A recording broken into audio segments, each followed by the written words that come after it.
যে আল্লাহর সাথে সম্পর্ক করেন, আর আপনি নিজেকে এত ছোট কেন মনে করছেন? আপনিও আল্লাহর সেই বান্দা, যে বান্দা আমি, যে বান্দা আর 10 জন মানুষ।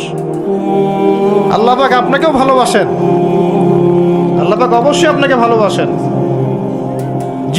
জীবনের দীর্ঘ সময় পর্যন্ত আপনি আল্লাহকে ডাকেন নাই, আল্লাহ আপনাকে ফেলে দেয় নাই।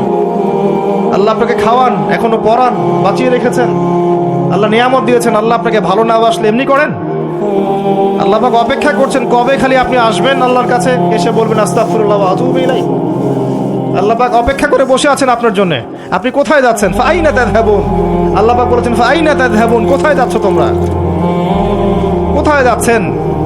টাকার পিছনে, বাড়ি গাড়ি, স্ট্যাটাস, স্ত্রী সন্তান, ভোগ বিলাসের পিছনে? আল্লাহ অপেক্ষা করছেন আপনার জন্য। আসেন, সিজদা করেন, ওয়াসজুদ ওয়াকতারিব, সিজদা করেন, নিকটবর্তী হন। আল্লাহ আপনার জন্য অপেক্ষা করছেন। যাবেন না আল্লাহর কাছে? আল্লাহ পাক সবাইকে আল্লাহর কাছে ফিরে আসার তৌফিক দান করুন। এটাই হোক আমাদের কাছে আসার গল্প, এটাই হোক আমাদের কিসের গল্প?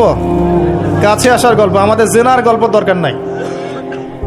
ওদের কাছে জেনা হচ্ছে কাছে আসার গল্প, যার ব্যাপারে আল্লাহ বলেছেন লা তাকরাবু জিনা, ওর ধারের কাছেও যেও না, আর তারা ওইটাকে বলবে কাছে আসার গল্প। ইন্না লিল্লাহি ওয়া ইন্না ইলাইহি রাজিউন। আল্লাহ পাক আমাদের যুবক যুবতীদেরকে হেদায়েত দান করুন, পিতা মাতাদেরকে পরিবারে অনুশাসন বজায় রাখার তৌফিক দান করুন। আমাদের এই কাজগুলোর প্রতিফল কিন্তু আমাদেরকে ভোগ করতে হবে। আমাদের মেয়েদের, আমাদের ছেলেদের, তাদেরকে আমরা কিভাবে বড় করছি এটার হিসেব কিন্তু আমাদেরকে চুকিয়ে দিতেই হবে।